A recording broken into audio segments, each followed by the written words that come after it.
안녕하세요, 여러분. 네, 제가 잠깐 기도하고 그리고 오늘 말씀 증거하는 시간 갖겠습니다. 하나님 감사합니다. 하나님 우리를 주님의 예배로 예배로 불러주셔서 이렇게 오늘도 주님 앞에 우리 마음과 우리의 생각과 하나님 우리의 모든 우리의 삶을 들여서 주님 앞에 우리 마음을 드릴 수 있는 준비함으로 나아갈 수 있게 하여 주심을 감사드립니다. 하나님, 주님의 영이 아니시면, 진리의 영이 아니시면 우리가 하나님 앞에 나아가고 싶어도, 하나님 우리가 하나님께 우리 자신을 드리고 싶어도 하나님 기뻐하시는 방식으로, 하나님 원하시는 방식으로 우리가 주님 앞에 우리 자신을 드릴 수가 없습니다. 하나님, 주님께서 친히 하나님 우리를 이끄시사 하나님 주님 기뻐하시는 방식으로, 주님의 기뻐하시는 방법으로 하나님 그리고 주님께서 받으실 만한 그릇으로 하나님 우리가 주님 앞에 나아갈 수 있는 그러한 예배가 되게 하여 주시옵소서. 하나님 뿐만 아니라 그렇게 우리가 주님 앞에 예배 드릴 때 하나님 우리의 모든 전 삶이 산 제사 드릴 수 있는 산 제사를 주님 앞에 온전하게 내어드릴 수 있는 하나님 그러한 확장된 예배로 또한 나아갈 수 있는 우리의 삶이 되게 하여 주시기를 원합니다. 아버지, 부족한 종이 말씀을 들고 섭니다. 하나님, 하지만 주님께서 모든 것들을 채워주실 것을 믿습니다. 하나님 주님만이 그래서 증거되게 하여 주시고 하나님 주님의 높으심만이 하나님 모든 사람 가운데 각인될 수 있는 시간이 되게 하여 주시옵소서. 하나님 그래서 하나님 말씀을 통하여 하나님 그들의 삶이 조정되며 말씀을 통하여 하나님 앞에 새로운 모습으로 더 깊은 곳으로 더 높은 곳으로 나아갈 수 있는 하나님 그러한 우리의 모습들이 될 수 있도록 그렇게 준비되어질 수 있도록 그러한 마음으로 준비되어질 수 있도록 그러한 마음으로 다듬어질 수 있도록 그러한 시간이 되게 하여 주시기를 원합니다. 하나님 첫 시간입니다. 하나님 마치는 시간까지 주께서 온전히 역사해 주시고 통치하여 주시오며 간섭하여 주시옵고 하나님 그래서 오늘도 방해가 있을 것이오나 그런 모든 방해들이 무용지물이 되게 하여 주셔서 하나님 그 모든 방해들이 헛된 것임을 그들 또한 알게 하여 주셔서 하나님 이러한 모든 어리석은 일들이 멈춰질 수 있는 하나님 그러한 시간이 빨리 올 수 있도록 주님 간구해 봅니다. 하나님 아니 그들 또한 하나님의 은혜 가운데 하나님의 은혜됨이 그들 가운데 헛됨이 되지 않도록 하나님 은혜로 부어주시기를 원하오며 하나님 마치는 시간까지 아버지께서 친히 관여해 주시고 진리의 성령께서 친히 임하여 주셔서 이 모든 일이 되어질 수 있도록 주님 역사해 주시기를 원합니다. 감사하며 예수님의 이름으로 기도했습니다. 아멘. 네, 오늘도 제가 로마서 말씀을 들고 섰습니다. 네, 오늘은요, 오늘도 사실 그 다음 본문인데요. 제가 저번 주에 썼던 본문을 한 번 더 잡았습니다. 네, 그래서 오늘 본문은 저번 주에 잠깐 우리가 생각하고 거론하고 넘어갔지만 좀 더 상세하게 제가 말씀을 드리기 위해서 로마서 9장 23절을 다시 한번 잡아봤고요. 그리고 24절까지 오늘은 본문을 잡았습니다. 네, 그래서 오늘은 로마서 9장 23절, 24절이 본문이고요. 그리고 소제목으로는 로마서 본론 지금 4번째 시간 계속 갖고 있고요. 이스라엘의 구원과 하나님의 절대 주권에서 하나님의 예정과 선택 벌써 17번째 17번째입니다. 17번째 시간을 가질 것입니다. 네, 그래서 제가 한번 오늘 말씀 로마서 9장 23절, 24절을 한번 봉독해 보겠습니다. 또한 영광 받기로 예비하신 바 긍휼의 그릇에 대하여 그 영광의 풍성을 알게 하고자 하셨을지라도 무슨 말을 하리요? 이 그릇은 우리니 곧 유대인 중에서 뿐만 아니라 이방인 중에서도 부르신 자니라. 네, 이 말씀을 두고 제가 말씀을 증거하는 시간을 갖겠습니다. 네.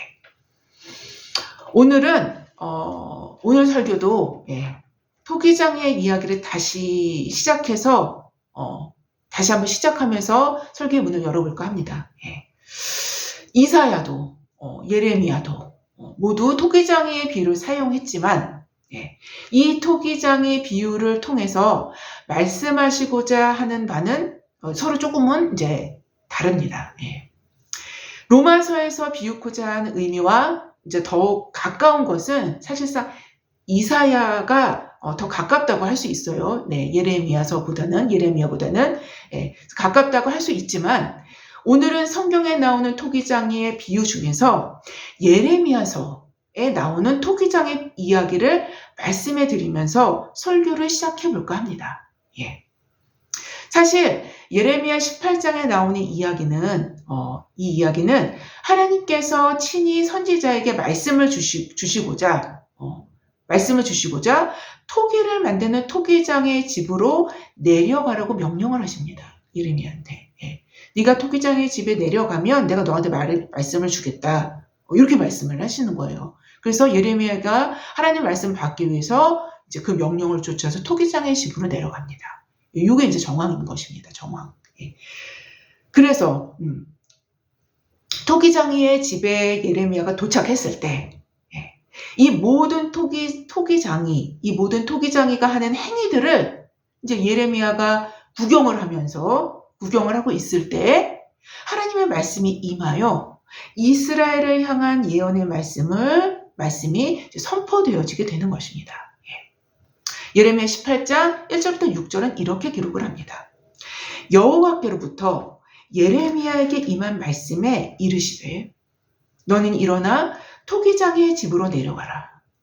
내가 거기서 내 말을 내게 들려주리라 하시기로 내가 토기장의 집으로 내려가서 본즉 그가 농로로 우리 저번 주에 다 한번 생각해 봤죠. 예.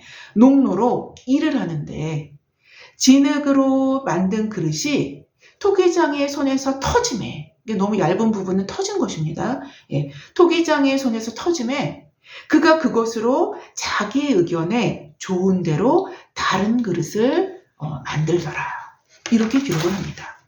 그럼 이어서 이제 5절입니다. 예레미야서 그때 여호와의 말씀이 내게 임하니라. 이제 이때 바로 여호와의 말씀이 임한 거예요. 임하니라. 이르시되 여호와의 말씀이니라. 이스라엘 족속아 이 토기장이가 하는 것 같이 내가 능히 너희에게 행하지 못하겠느냐. 이스라엘 족속아 진흙이 토기장의 손에 있음같이 너희가 내 손에 있느니라 라고 하나님께서 말씀하신 거예요. 어떻게 보면 성경에 나오는 토기장의 비유는 하나님께서 친히 하나님 자신과 그리고 우리와의 관계를 증거하시는 그 하나의 이제 비유로 이 토기장의 비유를 계속 예레미야에서도 이사야에서도 말씀하시고 있는데요. 하나님은 하나님 자신을 우리에게 토기장이로 비유하신 것이며 토기장이로 하나님 자신을 비유하신 것이며 이를 위해 예레미야를 토기장의 집으로 가라고 명령하신 후에 거기서 농로를 돌리면서 일을 하고 있는 토기장의 행위를 통해서 이스라엘을 향한 하나님의 절대적인 주권과 그의 권한을 드러내시고 선포하신 것입니다. 이처럼 이사야에서 언급된 토기장의 비유나 예레미야에서 언급된 토기장의 비유는 물론 이 두 가지를 모두 다 강조를 해요. 예. 물론 강조하는 측면이 사실상은 조금은 다르지만 이 측면은 동일하게 강조를 합니다. 예. 조금은 다르긴 해도 하나님의 절대적인 권한, 그분의 절대 주권을 설명하고 있음은 분명합니다. 이어지는 로마서에서 사도가 언급한 진노의 그릇과 긍휼의 그릇으로 비유되어진 토기장의 비유 역시 이러한 구약의 전통을 그대로 담아내고 있어요. 이러한 구약의 전통이 그대로 들어가 있는 것입니다. 네. 동시에 이스라엘에게서 난 그들이 다 이스라엘이 아니요 라는 명제하에 사도가 지금까지 진술해 온 하나님의 택하심과 그 하나님의 유기하심, 그 하나님의 택하심과 유기에 대한 매우 적절한 비유로 사도는 이러한 구약적 전통을 이어서 토기장이의 비유를 통해 택하심과 유기, 하나님의 택하심과 하나님의 유기를 하나님의 절대 주권적 권한으로 설명하고 있었던 것입니다.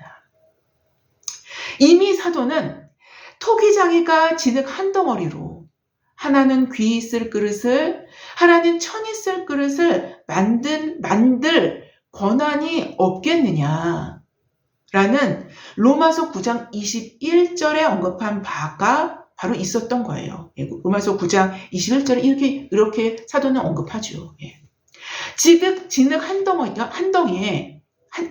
덩어리에 대한 토기장의 권한은 가히 절대적이라는 것은 예레미야가 하나님의 명령에 순종하여 토기장의 집에 내려가서 그가 목격한 것들에서도 충분히 나타납니다. 아주 절대적인 거예요. 토기장이가 토기에 대한 권한은 아주 절대적인 것입니다. 내가 토기장의 집으로 내려가서 본즉 그가 농로를 이르라는데 진흙으로 만든 그릇이 토기장의 손에 터짐에 그가 그것으로 자기의 의견에 좋은 대로 다른 그릇을 만들더라 라고 예레미야 18장 3절은 기록합니다. 토기장에는 자기 의견에 좋은 대로 그릇을 만드는 것이며 본인의 의견에 좋은 대로, 본인의 의견에 아주 자유로운 자신의 의견에 좋은 대로 그릇을 만드는 것이며 자기 의견에 또한 합치될 때까지 그릇을 만들어 나가고 있는 것입니다. 뿐만 아니라 어떠한 그릇을 만들어낸 후에도 그 그릇의 용도를 정할 뿐 아니라 어떠한 그릇은 귀하게 사용할 것인지 어떠한 그릇은 천하게 사용할 것인지를 자기 소견에 좋은 대로 얼마든지 결정할 수 있는 결정권이 토기장이 자신에게 충분히 있다는 것입니다. 절대적으로 있다는 것입니다.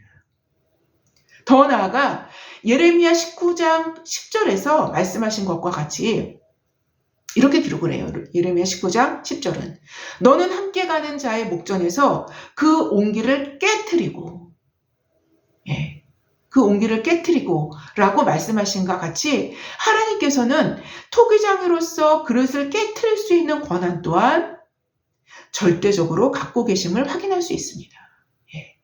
보통 여러분 토기장이들이 사는 그런 집단적으로 토기장이들이 거주하는 곳이 있죠. 보통 보면 그래서 집단적으로 고대 때는 집단적으로 토기장이들이 거주하는 그 거주 지역 바로 옆에는 토기가 쓸모없는 잘못된 토기가 구워졌거나 잘 안 된 그 토기들은요 갖고 가서 깨트려 버리는 장소가 따로 있었지 않습니까?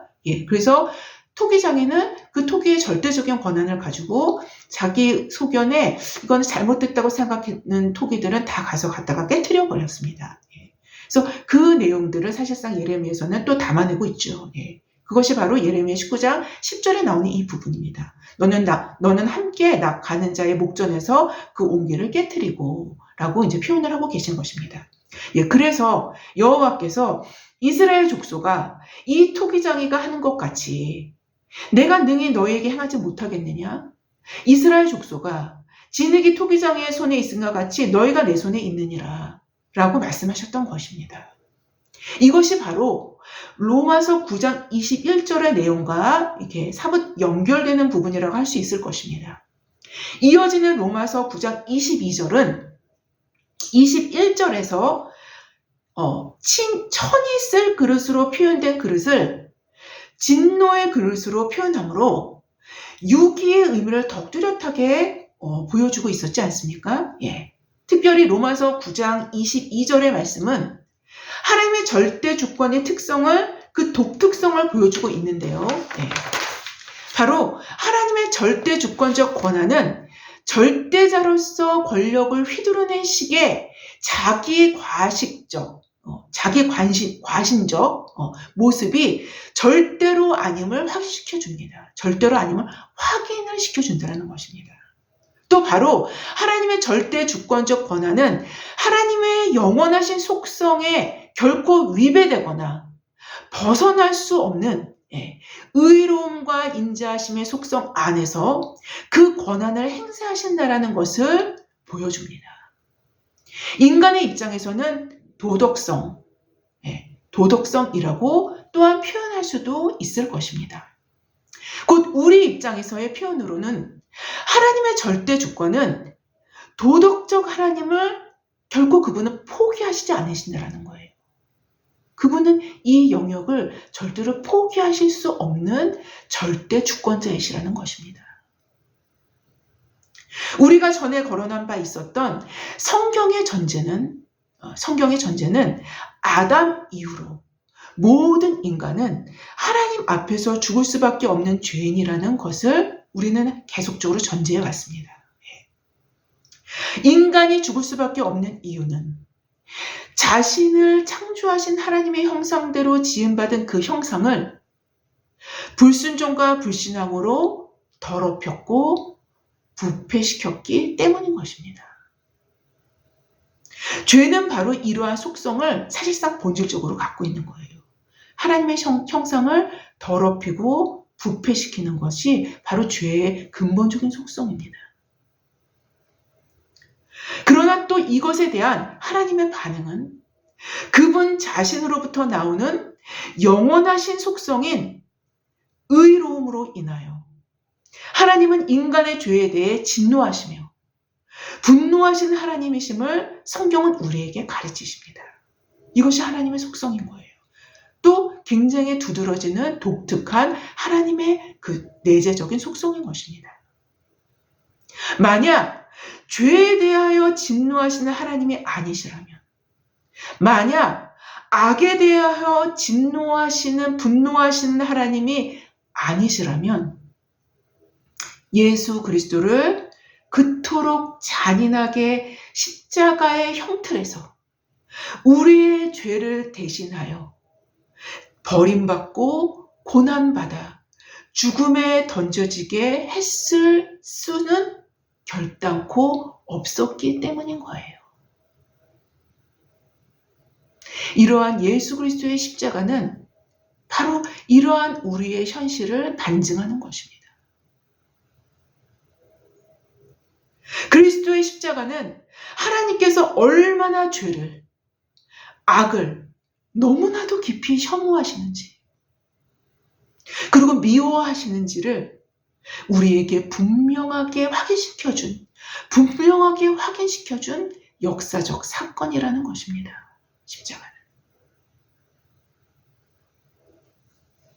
물론 그 죄에 대한 혐오와 미움을 너무도 현저한 모습의 거친 십자가를 통해서 분명히 드러내셨지만 또한 그 죄에 대한 혐오와 미움을 우리 자신에게 갚지 아니하시고 자신의 독자에게 대신하여 쏟아 부으심으로써 당신의 사랑을 입증해 주시기도 하셨다라는 것은 가히 하나님의 지혜가, 하나님의 사랑이 아닐 수 없다라는 것입니다. 여하튼 십자가는 하나님께서 얼마나 죄와 악을 혐오하시고 미워하시는지를 보여주는 완전한 청사진인 것입니다. 십자가를 통해서 증거된 하나님의 영원하신 속성인 의로움, 바로 이것이 의로움이죠. 그렇죠? 의로움을, 곧 그분의 의로움을 인간의 역사 가운데 혹은 온 세상 가운데 드러내 보여지게 하는 도구, 곧 그릇으로 준비된 자들이 바로 로마서 9장 22절에 나타나는 진노의 그릇이라는 것으로 또한 표현을 한 것입니다. 하나님의 의로우심은요, 또한 이렇게 표현이 되는 거예요. 하나님의 속성은 또한 그 진노의 그릇들을 통해서 표현되어지기도 한다는 것입니다. 이러한 진노의 그릇을 통해서 하나님은 자신의 진노와 분노를 부으심으로 자신의 영원하신 속성인 의로움, 거룩함을 세상 가운데 나타내신 것입니다. 지속적으로 나타내신 거예요. 물론 진노의 그릇은 하나님의 형상을 입고 태어났지만 진노의 그릇 역시 하나님의 형상을 입고 태어난 것입니다. 하나님의 형상을 입고 태어났지만 자신의 죄로 인하여, 자신의 악으로 인하여 그 형상을 더욱 망가뜨리고 왜곡시키고 부패시킨 것에 대한 그에 대한 대가로, 그에 대한 결과물로 스스로에 의해서 진노하심을 받게 되는 결과를 초래하게 된 셈인 것입니다. 이로써 22절에서 멸하기로 준비된 진노의 그릇이라고 표현되어 있듯이 스스로 멸하심을 받기로 준비되어져 가게 되므로, 자기 스스로 그렇게 준비되어져 간 것입니다. 준비되어져 가게 되므로 멸하기로 준비된 진노의 그릇이 되어 간 것입니다. 여러분, 이 두 가지는요, 하나님의 예정과 하나님의 어떤 그 유기하심, 그리고 인간의 자유의지, 인간의 자유로운 선택은요, 기묘하게 연결이 됩니다. 여기서도 마찬가지예요. 따라서 하나님의 절대 주권적인 권한은 참으로 그분의 영원하신 속성에 맞게 참으로 도덕적인 하나님과 함께 하게 되는 것입니다. 하나님의 절대 주권적인 권한과 그분의 영원하신 속성인 참으로 도덕적인 하나님은 이게 함께 가는 것입니다. 영원히 함께 가는 것입니다. 그야말로. 22절을 좀 더 알아보고자 하는데요. 22절 하반절에는 이렇게 기록을 합니다. 멸하기로 준비된 진노의 그릇을 오래 참으심으로 관용하시고 라고 기록합니다. 하나님은 진노의 그릇이라 할지라도 당신의 또 하나의 영원하신 속성인 인자하심에서 나오는 오래 참으심으로 관용하신다라는 것입니다. 오래 참으심으로 관용하신다라는 것입니다.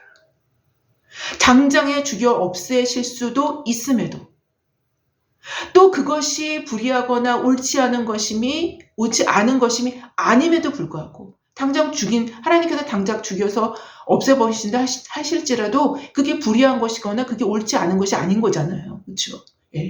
그렇지 아닌 것임에도 불구하고 하나님은 진노의 그릇에게조차도 오래 참으심으로 관용하셔서 그들에게 끝까지 기회를 주시는 하나님이심을 오늘 본문은 말씀하시고 계신다라는 거예요. 22절은.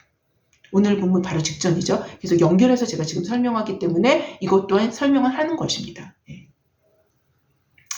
물론 진노의 그릇은 자신의 실존적 위치를 망각하려는 특성을 갖고 있기 때문에 제가 전에 소개한 로마서 2장 4절과 같이 하나님의 인자하심과 용납하심과 길이 참으심의 풍성함을 멸시하는 방향으로 흐르게 된다는 사실까지 성경은 기록하고 있었지 않습니까?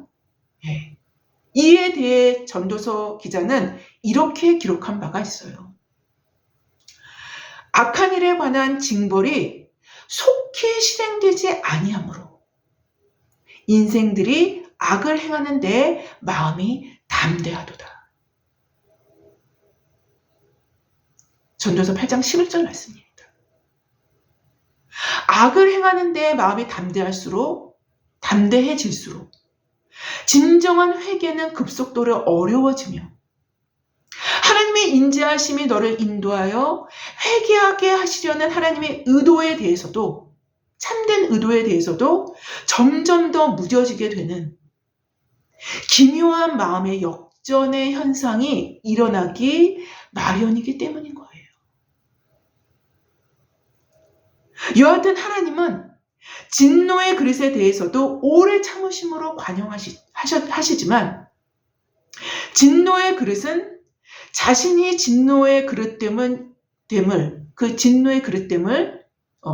인치기라도 하듯이 마치 그분의 오래 참으심과 관용하심을 오히려 더욱 죄를 짓는 데에 그 시간들을 활용하는, 그 오래 참으심의 시간들을 활용하는 기괴한 모습들로 나아가게 된다라는 것이 이게 성경적인 증언인 거예요. 이게 성경의 로마서에 서론 부분에 이 부분이 있습니다. 제가 방금 말씀드렸듯이.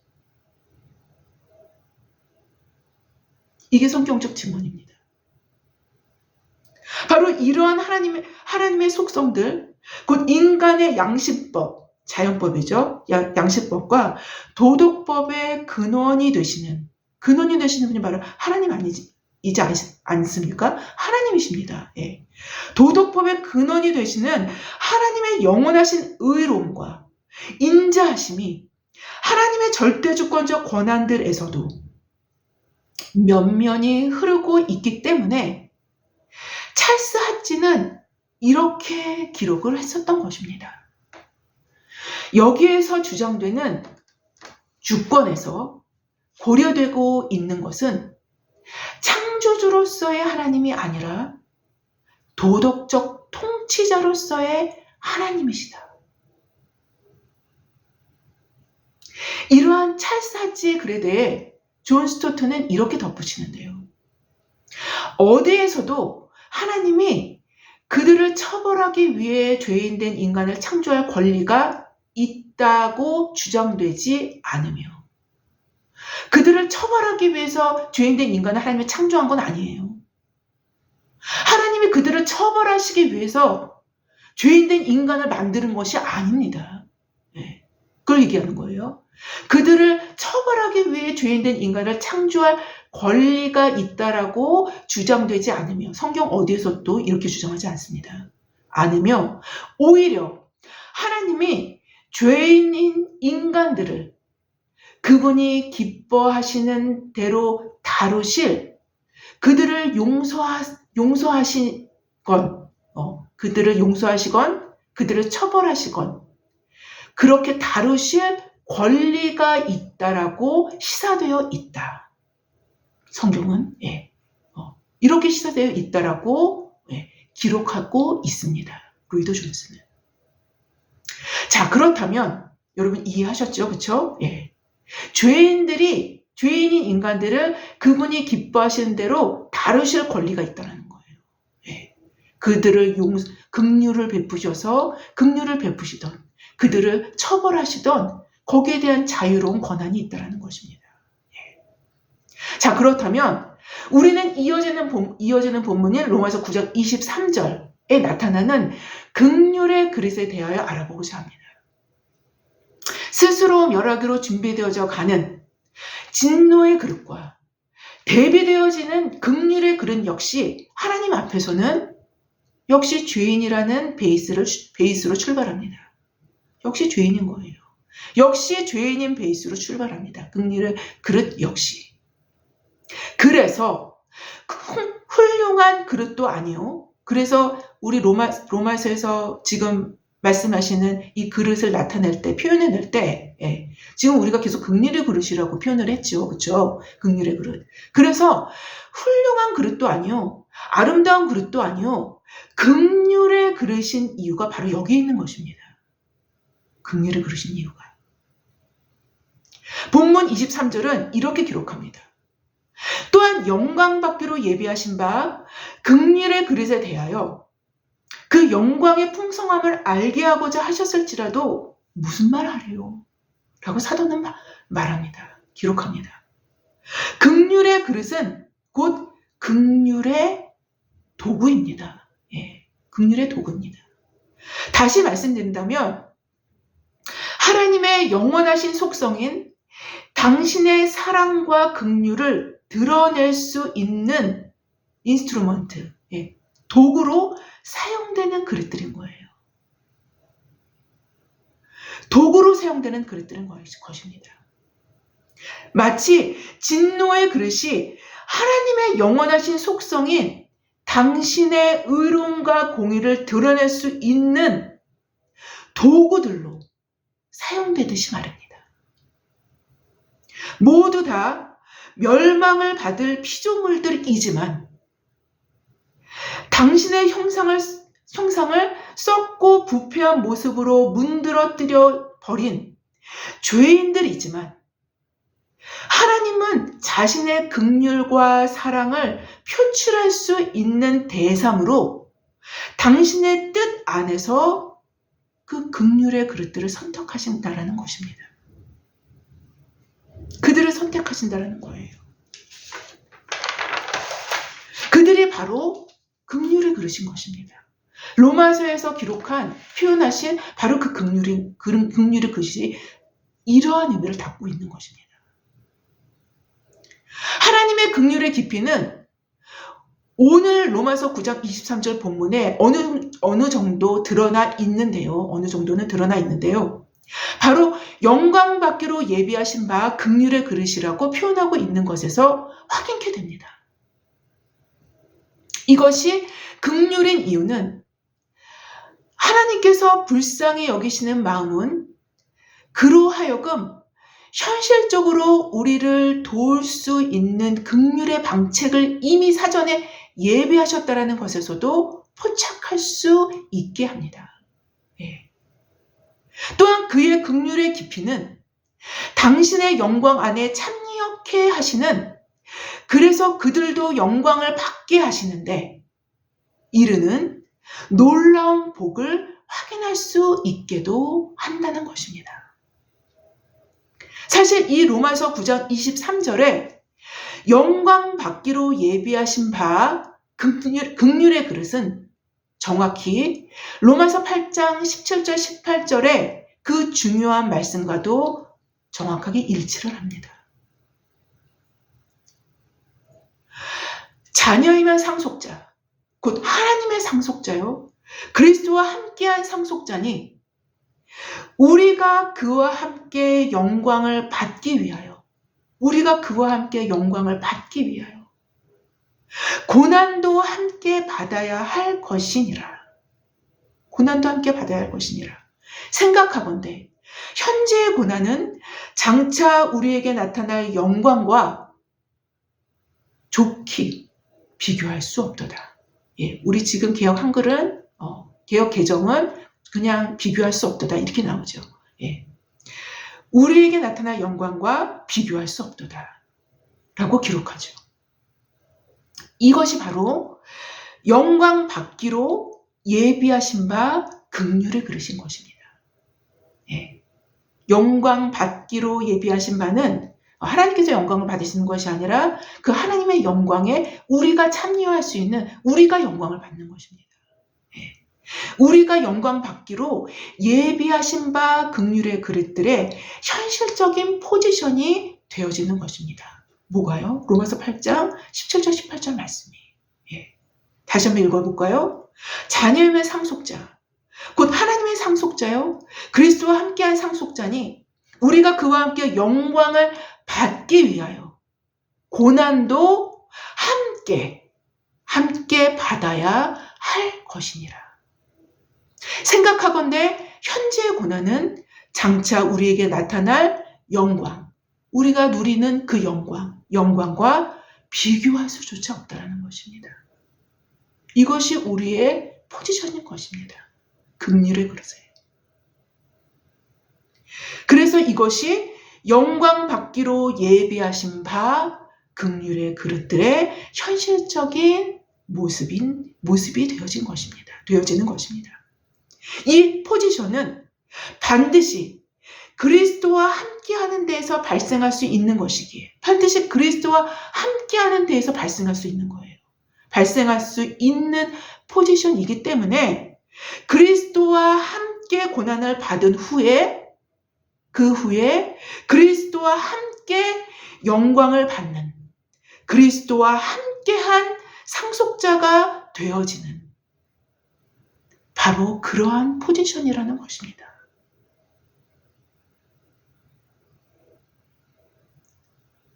곧 사도가 이러한 긍휼의 그릇을 언급하면서 바로 이들에게 그 영광의 풍성함을 알게 하신다라는 것을 지금 오늘 본문은 말씀하시고 계신 거예요. 그 영광의 풍성함을 존 머리는 이렇게 주석을 했는데요. 하나님의 영광은 그 완전성의 총화이며 풍성함은 이런 완전성을 특징 짓는 찬란함의 충만함을 가리킨다.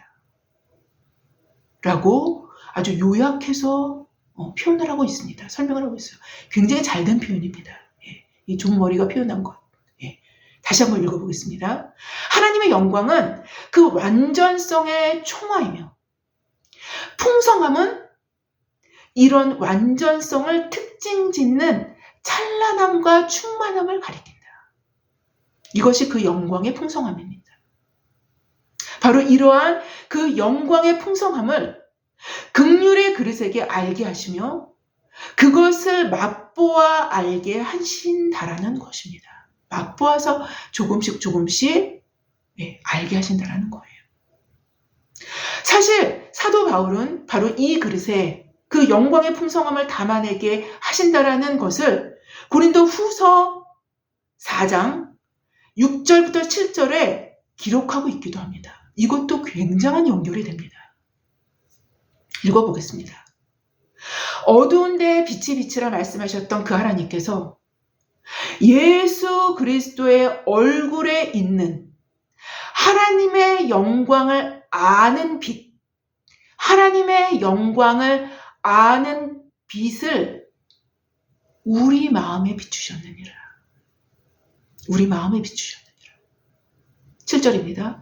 우리가 이 보배를 질그릇에 가졌으니 이는 심히 큰 능력은 하나님께 있고 우리에게 있지 아니함을 알게 하려 하심이라.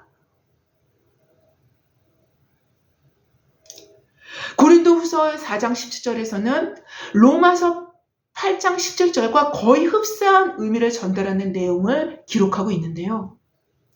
우리가 잠시 받는 환난에 경한 것이 지극히 크고 영원한 영광에 중한 것을 우리에게 이루게 함이니 라고 기록합니다. 바로 이러한 긍휼의 그릇, 질그릇 안에 보배를 부으시고 이 긍휼의 그릇이 또한 질그릇 아닙니까? 질그릇 안에 보배를 부으시고 비추셔서 그 영광의 풍성을 알게 하신다라는 동일한 사상이 전면에 다 깔려 있는 거예요. 로마서건 고린도 후서건 이 전면에 다 깔려 있는 것입니다.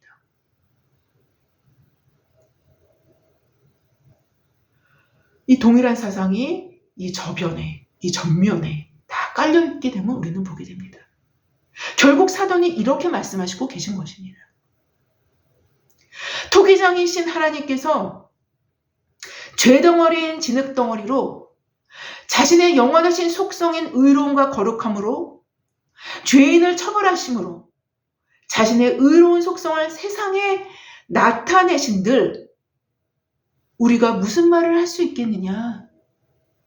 또한 토기장이신 하나님께서 죄덩어리인 진흙덩어리로 자신의 영원하신 속성인 인자와 긍휼함으로 죄인을 불쌍히 여기셔서 자신의 인자한 속성을 세상에 나타내신들, 긍휼의 속성을 세상에 나타내신들, 사랑의 속성을 세상에 나타내신들 우리가 무슨 말을 할 수 있겠느냐는 것입니다.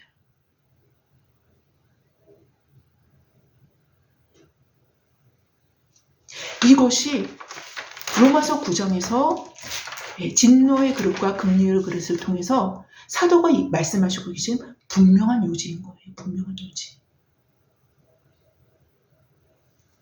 이것이 하나님의 택하심과 유기에 대한 반론을 제기하는 자들에게 또한 그들에 대한 답변이었었던 것입니다. 여하튼 이어지는 24절은 바로 윗구절인 23절의 긍휼의 그릇을 받습니다. 지금 제가 이제 살짝 넘어왔어요. 뭘로 넘어왔냐면 이제 23절은 끝났기 때문에 이제 설명이 끝났기 때문에 이어지는 이제 24절로 온 것입니다. 근데 이어지는 24절은 바로 윗구절인 지금까지 했었던 바로 윗구절인 23절에 긍휼의 그릇을 받는 거예요. 긍휼의 그릇을 받습니다. 24절은 이 그릇은 이라고 이제 말문을 여는데요. 예, 이 그릇은 긍휼의 그릇입니다. 예. 그래서 이렇게 기록을 합니다. 이 그릇은 우리니 곧 유대인 중에서뿐만 아니라 이방인 중에서도 부르신 자니라 라고 기록합니다. 예. 바로 24절부터는 약간 새로운 국면이 펼쳐지는데요. 새로운 국면이 펼쳐지고 있는데요. 곧 우리라는 유대인 사도 바울을 포함하는 유대인 사도 바울 자신을 포함하는 이방인에게 이르는 하나님의 택하심의 그릇, 곧 긍휼의 그릇을 말씀하시고 계신 것입니다. 예.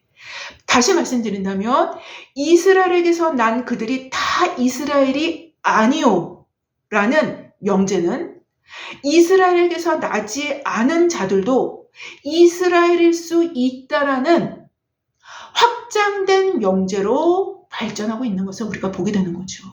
예.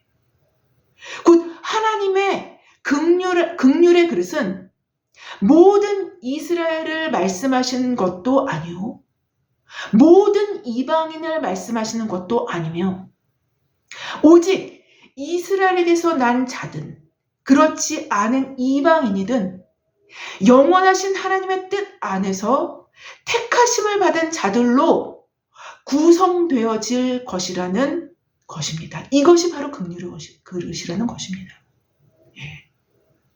그래서 사도는 이방인 교회인 로마 교회의 교인들을 향해서 유대인인 자신을 포함한 이 그릇을 우리니 라고 오늘 본문에 기록하고 있는 거예요. 네. 우리니라고 기록하고 있는 것입니다. 앞으로 계속 보게 될 로마서 9장 25절부터는 바로 이렇게 새롭게 하나님 나라에 귀속될 새로운 부류에 대한 증언을 또한 포함하고 있죠. 그래서 증언을 구약 성경의 예언을 통해서 입증해 나가고 있는 것입니다. 구약 성경의 예언을 통해서. 여러분, 아마도 우리 중 대다수는 하나님의 절대 주권이나 하나님의 권한이라는 내용들보다 이런 내용들보다 이건 너무 크고 이게 너무 광범위하기 때문에 이런 내용들보다는 사실상 내가 과연 진노의 그릇인가 아니면 긍휼의 그릇인가에 더 관심이 갈 것이라는 생각을 이제 조금은 해보게 되는 것이죠. 이때쯤 오게 되면 이 시점쯤 오게 되면요. 또 그럴 수밖에 없는 이유는 이 문제는 우리의 구원에 대한 문제이기도 하기 때문인 듯 합니다. 분명한 것은 구원은 절대적으로 하나님의 영역이며 하나님에 의해서만 가능합니다. 하나님에 의해서만 가능합니다. 그럼에도 또한 분명한 것은 하나님께서는 우리 안에서부터 증거물을 두시며 또한 그것이 증거물이었음도 하나님의 때에 깨닫게 되어지기도 합니다. 증거물이면서도 이것이 확실한 증거물이 우리 안에 내재되어 있으면서도 또 더욱 증거물을 또 우리가 확인하게 되기도 한다는 것입니다. 더 나아가 하나님은 우리의 외부적인 정황이나 상황들 속에서 순종의 길을 선택하는 그리고 선택하여 드는 지속적인 선한 의지의 발동이죠. 지속적인 선한 의지의 발동을 통해서 그 증거들을 더욱더 굳혀나가는 거예요. 더욱더 굳혀나가는 것입니다. 중요한 것은 토기장이가 귀 있을 그릇을 다뤄 나가실 때에는 끊임없이 자신의 손을 그 그릇에 대고 다듬고 또 다듬어 나가는 일을 쉬지 않으신다는 것입니다. 하나님의 손이 계속적으로 갑니다. 그 긍휼의 그릇에는 계속 다듬어 나가셔요. 계속 잘라나가십니다. 여러분, 포도나무에 가지치기 하지 않습니까? 더 많은 열매를 맺게 하기 위해서 이 농부가 포도나무에 가지치기를 합니다. 가지치기를 해요. 포도나무 그 가지가 얼마나 아프겠습니까? 예. 하지만 더 많은 열매를 맺게 하시기 위해서 가지치기를 하는 거예요. 그를 깨끗하게 하시기 위해서. 계속적으로 손을 대십니다. 곧 순종의 행로는 증거의 행로인 것입니다. 순종의 행로는 증거의 행로인 거예요. 무엇에 대한 증거인가요? 자신이 귀 있을 그릇으로 택해졌다라는 사실을 증거하는 행로가 되어진다는 거예요. 뭐예요? 순종이요. 현실적인 순종이. 여기서의 순종은 순적하고 높아지는 길을 담보로 하지 않습니다. 순적하고 또 세상적으로 높이 올라가는 것을 담보하지 않아요. 절대로 담보하지 않습니다. 오히려 순종은 우리로 그리스도의 낮아지심을 담게 하므로 사람들이 좋아하는 길이 아닌 하나님이 기뻐하시는 십자가의 길을 가게 합니다. 여러분 분명합니다. 너무나도 많이 성경에 기록합니다. 성경이.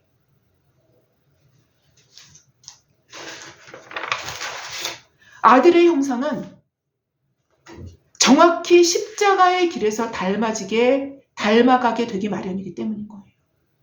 아들의 형상은요, 십자가의 도상에서 닮아지는 거예요. 아들의 형상을 저 높은 세상 높은 곳에서 닮아질 수 있을 것 같습니까? 절대로 그렇지 않습니다. 그것과는 상관이 없어요. 있건 안 있건 별로 상관이 없는 거예요. 그거는. 아마도 여러분과 제가 이 길을 간다면 우리 안에서 증언하시는 이가 우리의 양자됨을 아주 크고 확실하게 우리 안에서 증언해 주실 거예요. 아주 큰 소리로. 또한 우리의 믿음 역시 우리 안에서 증언할 것입니다. 또한 이렇게 되면 될수록 하나님의 절대 주권과 그 영광의 풍성함을 찬양할 수 있게 될 것은 또한 분명해요. 이러면 이럴수록 너무너무 놀라운 것은요, 하나님의 영광의 풍성함을 더욱 찬양하게 됩니다. 이게 또 하나의 비밀인 거예요. 마치 우리가 종의 주를 위하여 죽임을 당하게 되며 도살을 당할 양같이 여김을 받았나이다라는 이 정황 속에서, 이러한 정황 속에서 가장 강력한 하나님의 사랑을 노래할 수 있는 힘을 제공받을 수 있었던 것과 동일한 원리라는 거예요. 동일한 원리입니다. 우리 역시 우리 앞에 놓여진 고난의 터널을 지날 때 그 영광의 풍성함을 더욱 깊이 찬양할 수 있게 될 것입니다. 아무쪼록 이러한 긍휼의 그릇들이 되어 하나님의 긍휼하심과 그 영광의 풍성함을 드러내는 저와, 이게 제 소원입니다. 저와 여러분 모두가 되어지기를 주의 이름으로 기도합니다. 제가 기도하고 마치겠습니다.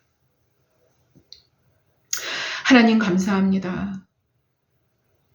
우리로 주의 영광의 풍성하심이 어떠함을 우리의 삶의 현실에서, 우리가 걸어가는 발걸음에서 그 발자국마다 그 영광의 풍성하심을 우리가 깊이 깨달아 나아갈 수 있는 그러한 우리 모두의 삶이 되게 하여 주시옵소서.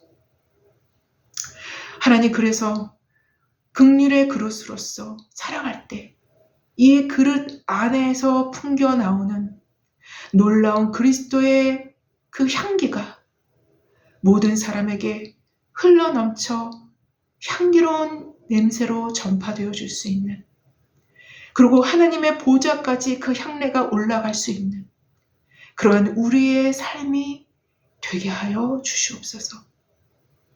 감사하며 예수님의 이름으로 기도했습니다. 아멘. 감사합니다.